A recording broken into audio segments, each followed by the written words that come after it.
Hello बच्चों, कैसे हो आप लोग। आई होप ठीक होंगे बच्चों। आप लोगों की तैयारी अच्छे से चल रही होगी। देखिए, मैं आपको बता देता हूँ, ये बातें सबको वैसे नॉर्मली पता है, फिर भी मैं थोड़ा सा आपको बता देता हूँ अगर किसी बच्चों को नहीं पता है तो। थोड़ी सी दो चार बातें ये इंपॉर्टेंट है किसके लिए, आपके बेटा वाइवा के लिए। तो मैं वाइवा के लिए आपकी कुछ बातें बता रहा हूँ। पहली बात, जैसा कि आपको पता है आपका एग्जाम 80 मार्क्स का होगा। अब बच्चों 20 मार्क्स का आपका क्या है, प्रैक्टिकल है। ठीक है ना। अब ये जो 20 मार्क्स का प्रैक्टिकल है, इसमें दो पार्ट है आपके। 12 नंबर की आपकी फाइल है और बेटा 8 नंबर का आपका क्या है, वाइवा। उम्मीद है 12 नंबर की फाइल आप लोग बना चुके हैं। ठीक है। तो 12 नंबर तो आपके डिपेंड करते हैं कि आपने फाइल कितनी अच्छी और कैसी बनाई है। अच्छा, कुछ ये 8 नंबर जो है ना आपके, ये बहुत इंपॉर्टेंट है। देखिए, मैं तो चाहता हूं कि हर बच्चे को 20 में से 20 नंबर मिले। ठीक है जी। बट वो 20 में से 20 नंबर तभी मिलेंगे जब आप एग्जामिनर को वाइवा में क्वेश्चंस के आंसर्स दोगे। समझ रहे हो नहीं। तो इसलिए 8 12 नंबर की फाइल ठीक है, 8 नंबर के वाइवा के लिए कैसे क्वेश्चंस करने, क्या करना, मैं वही बताने के लिए आपको आया हूं। आपको ज्यादा घबराना नहीं है, बिल्कुल भी कोई दिक्कत नहीं है। बहुत सिंपल सिंपल से सवाल आपसे एग्जामिनर पूछेगा। तो वही कुछ क्वेश्चंस मैं आप लोगों के सामने पुट कर रहा हूं। तो इन क्वेश्चंस के अगर आपको आंसर्स पता है, अच्छी बात है। और अगर इनमें से आपको किसी क्वेश्चन का आंसर नहीं पता है, तो भैया आप कमेंट कर देना या फिर मुझे मैसेज कर देना, मैं आपको बता दूंगा। ठीक है, कमेंट कर देना, मैं उसी में रिप्लाई दे दूंगा अगर किसी का सवाल आपको नहीं पता है तो। सवाल का जवाब नहीं पता है तो। ठीक है जी। तो चलिए खेलते हैं, थोड़े क्वेश्चन क्वेश्चन खेल लेते हैं। ध्यान से सुनिएगा, मैं क्वेश्चन बोलूंगा और आप मेरे जो स्टूडेंट है, मैं एग्जामिनर और आप स्टूडेंट, तो खेल लेते हैं वाइवा वाइवा। तो बेटा सबसे पहला सवाल, कौन सी कंपनी पे फाइल बनाई है आपने।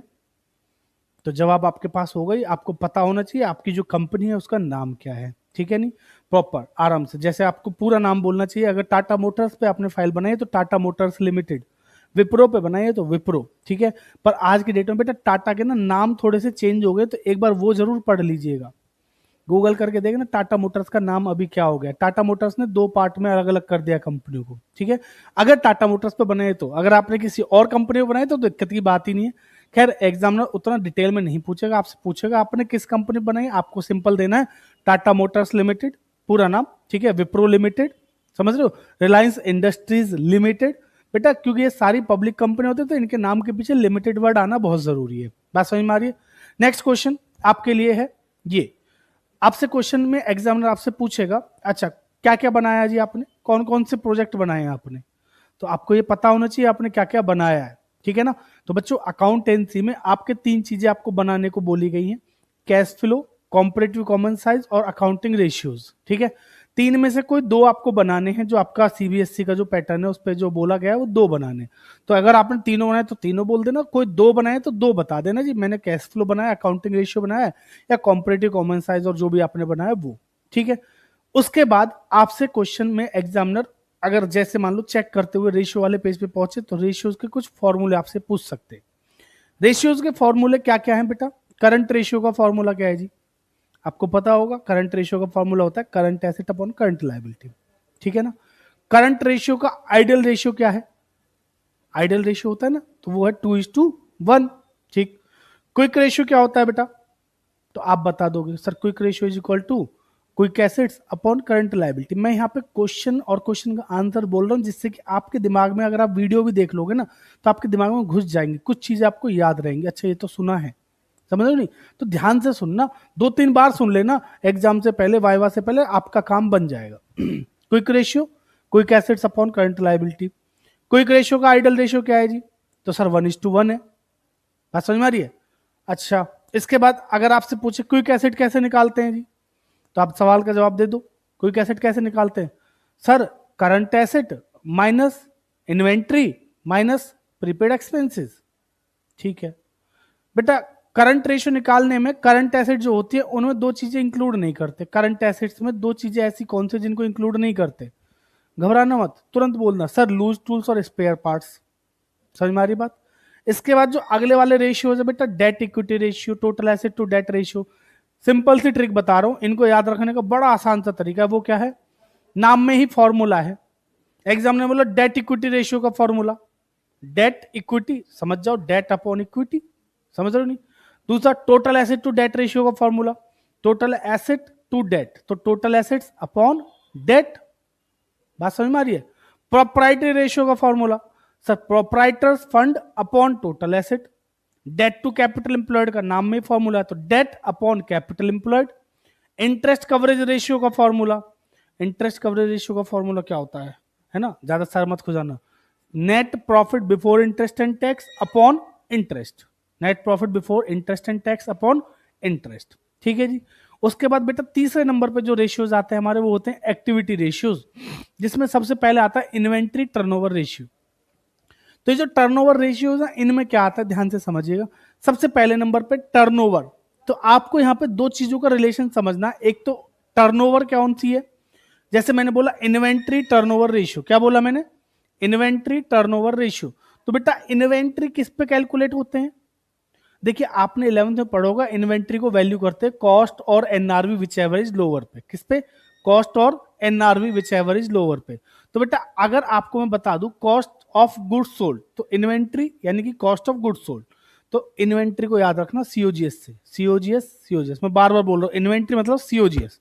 तो इसकी रेलिवेंट टर्नओवर सीओजीएस, तो फॉर्मूला क्या, COGS upon average inventory, COGS upon average inventory. अब एग्जामिनर आपसे कहे बेटा एवरेज इन्वेंट्री कैसे निकालेंगे, घबराना मत, आराम से कहना sir opening inventory plus closing inventory upon 2। Opening और क्लोजिंग इन्वेंट्री को प्लस करेंगे और 2 से क्या कर देंगे, डिवाइड कर देंगे। बिल्कुल सही बात है। अब अगर क्वेश्चन आपसे कहे कि भाई opening inventory is not given, ध्यान से सुनिएगा, एग्जामिनर आपसे बोल रहा है बेटा ओपनिंग इन्वेंट्री नहीं दे रखी क्वेश्चन में, ठीक है जी, सिर्फ क्लोजिंग इन्वेंट्री दे रखी है, अब एवरेज कैसे निकालोगे। तो बहुत से बच्चे कहेंगे सर ओपनिंग इन्वेंट्री को 0 मान लेंगे, क्लोजिंग को प्लस कर देंगे, अपॉन 2 कर देंगे। गलत जवाब। बेटा जब ओपनिंग दे नहीं रखी, क्लोजिंग दे रखे, तो उसी को एवरेज मान लेंगे। सीधा बोलना सर निकालने की जरूरत नहीं है। क्या, क्यों, अरे सर दे रखी है ना वही, जब एक इन्वेंट्री दी है तो वो ही एवरेज है, इसका मतलब हमें क्या दे रखा है, एवरेज, तो हमें निकालने की जरूरत नहीं है। तो याद रखिएगा बेटा ये सिर्फ इन्वेंट्री के लिए नहीं, डेटर और ट्रेड रिसेबल जो हमारे ट्रेड पेबल, इनके लिए भी काम आएगा। दूसरा ट्रेड रिसेबल टर्नओवर रेशियो का फॉर्मूला पूछे तो आप बता देना। ट्रेड रिसेबल यानी कि डेटर, डेटर कब बनते हैं, जब उधार में सामान खरीदते हैं, ठीक है ना। तो नेट क्रेडिट सेल्स मतलब बेचते हैं, सॉरी उधार में सामान बेचते हैं, तो net credit sales upon average trade receivable, ठीक है।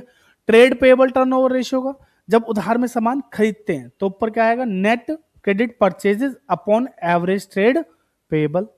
क्लियर है ना जी। नेक्स्ट बच्चों अगला क्या है हमारा, इसके बाद आते हैं वर्किंग कैपिटल टर्नओवर, समझ रहे हो, नेट एसेट टर्नओवर और फिक्स्ड एसेट टर्नओवर। देखिए तीनों ही टर्नओवर रेशियोज की जो रेलिवेंट टर्नओवर है वो है revenue from operation. Working capital turnover में क्या आ जाएगा, ऊपर revenue from operation upon upon अरे वर्किंग कैपिटल भाई, अभी तो बताया, इधर वर्किंग कैपिटल टर्नओवर है तो ऊपर टर्नओवर अपॉन में वर्किंग कैपिटल, तो revenue from operation upon working capital. Fixed asset turnover है तो बेटा ऊपर में क्या जाएगा, रेवेन्यू फ्रॉम ऑपरेशन अपॉन में fixed asset. Net asset turnover है तो ऊपर आपका revenue from operation upon net asset. अब नेट एसेट का दूसरा नाम कैपिटल एम्प्लॉयड। बेटा इतने सवाल एक ही व्यक्ति से नहीं पूछे जाएंगे, बट आपसे इनमें से कौन सा सवाल पूछ लिया जाए, इसलिए मैं आपको बता रहा हूँ कि भाई मैक्सिमम क्वेश्चन ये बन सकते हैं आपके, ठीक है ना।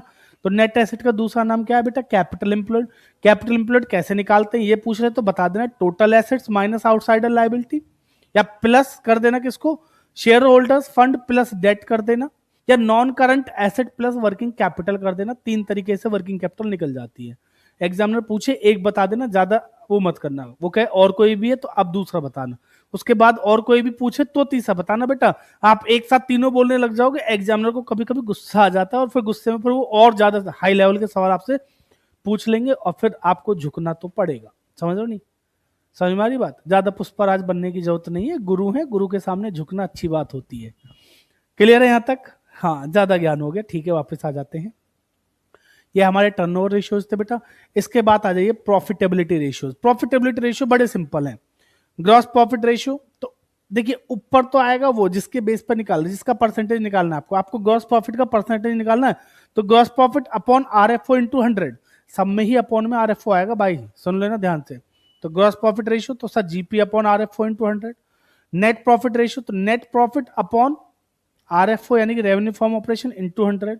Operating ratio sir operating cost upon revenue from operation into 100, operating profit ratio, operating profit upon revenue from operation into 100, और लास्ट में क्या बचा बच्चों, रिटर्न ऑन कैपिटल एम्प्लॉयड या रिटर्न ऑन इक्विटी कह लो या रिटर्न ऑन इन्वेस्टमेंट, एक ही बात है। तो net profit before interest tax and dividend upon capital employed into 100।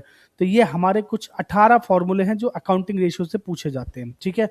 Plus working capital क्या होती है आपसे पूछा तो बता देना बेटा, current asset minus current liability. Total debt क्या होते हैं sir, long term debt plus current liability. Debt क्या होते हैं, लॉन्ग टर्म डेट को बोलते हैं। तो ये बहुत सारी चीजें, छोटी छोटी चीजें हैं, इनमें से ही क्वेश्चंस बनते हैं, ठीक है।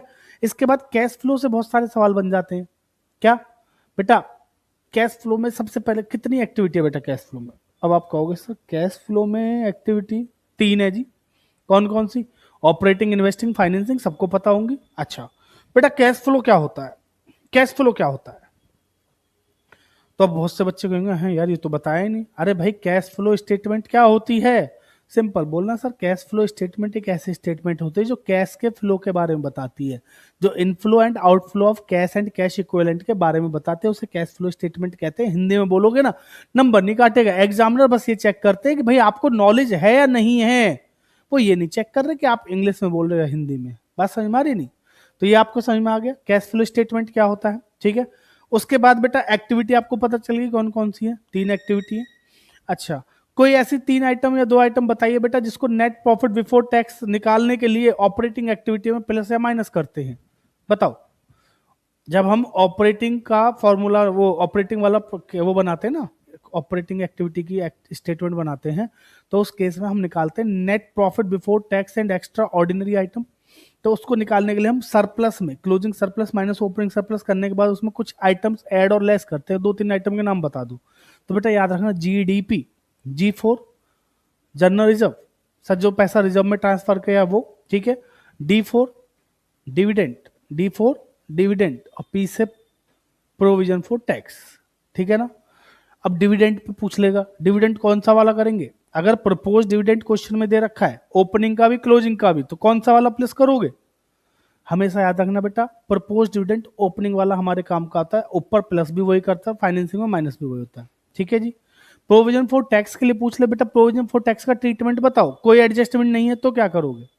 तो सर कोई एडजस्टमेंट नहीं है, जो क्लोजिंग वाला प्रोविजन फॉर टैक्स है उसको नेट प्रॉफिट बिफोर टैक्स निकालते टाइम में क्या करते हैं, प्लस, और नीचे जो टैक्स रेट है उसमें से क्या कर देते हैं, माइनस कर देते हैं। लास्ट में जब कैश जनरेटेड फ्रॉम ऑपरेशन निकालते हैं तो उसमें टैक्स पेड माइनस करते हैं, तो वहां ओपनिंग वाला माइनस कर देंगे, ठीक है। तो क्लोजिंग वाला प्लस करेंगे, ओपनिंग वाला नीचे माइनस करेंगे प्रोविजन फॉर टैक्स में, ठीक। उसके बाद आता है net profit before tax and extra item. Operating profit before working capital change निकालने के लिए उसमें कुछ चीजें प्लस माइनस होंगी, कोई 2-4 आइटम के नाम बता दो बेटा। Non cash non operating item आती हैं तो बहुत सारी हैं, आप 2-4 तो आराम से बता देंगे, है ना। जैसे डेप्रीशिएशन, पहले माइनस किया था अब क्या करेंगे, प्लस। अमोर्टाइजेशन ऑफ गुडविल क्या किया था, माइनस, अब क्या करेंगे, plus. Loss on sale of asset, ठीक है, gain on sale of asset minus कर देंगे, ये सारी चीजें प्लस की थी ये माइनस कर देंगे। Premium on redemption of debentures क्या करेंगे, पहले माइनस किया था अब क्या करोगे, प्लस कर देंगे।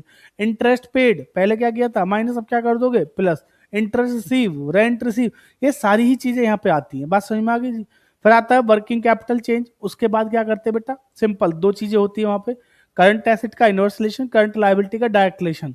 तो एग्जामिनर आपसे पूछेगा बेटा बताओ साल के शुरुआत में इन्वेंट्री थी 1 लाख की, ठीक है जी, अब हो गई 1,20,000 की, अच्छा जी। Operating profit before working capital change के बाद हमें प्लस या माइनस करना है, बताइए क्या करेंगे और कितना करेंगे। ये रहा आपका सवाल 1 करोड़ के लिए। भैया करंट एसेट है इन्वेंट्री, और करंट एसेट का इनवर्स रिलेशन होता है, कैसा होता है, इनवर्स यानी कि उल्टा। तो कम हो रही है तो क्या कर देंगे, प्लस कर देंगे, बढ़ रही है तो क्या कर देंगे, माइनस कर देंगे। समझ में आ रही बात? तो हमारे केस में 2 लाख से 1,20 यानी कि 80,000 से क्या हो रही है, कम, इसलिए क्या कर देना उसको, प्लस। भाई अगर करंट लायबिलिटी की बात करें तो करंट लायबिलिटी का डायरेक्ट रिलेशन होता है बच्चों, तो उसको क्या कर देंगे हम, उल्टा कर देंगे। करंट लायबिलिटी का डायरेक्ट रिलेशन मतलब सीधा सीधा, घट रही है तो माइनस, बढ़ रही है तो प्लस। समझ में आ रही है यहाँ तक की बातें, क्लियर? भैया ये सब अगर आप सीख गए हो ना, इतना कर चुके हो, तो भैया बस आपको ये और पता होना चाहिए कि एक्टिविटी कौन सी है, ठीक है। इन्वेस्टिंग क्या है, फाइनेंसिंग क्या है, और ऑपरेटिंग में क्या क्या आता है।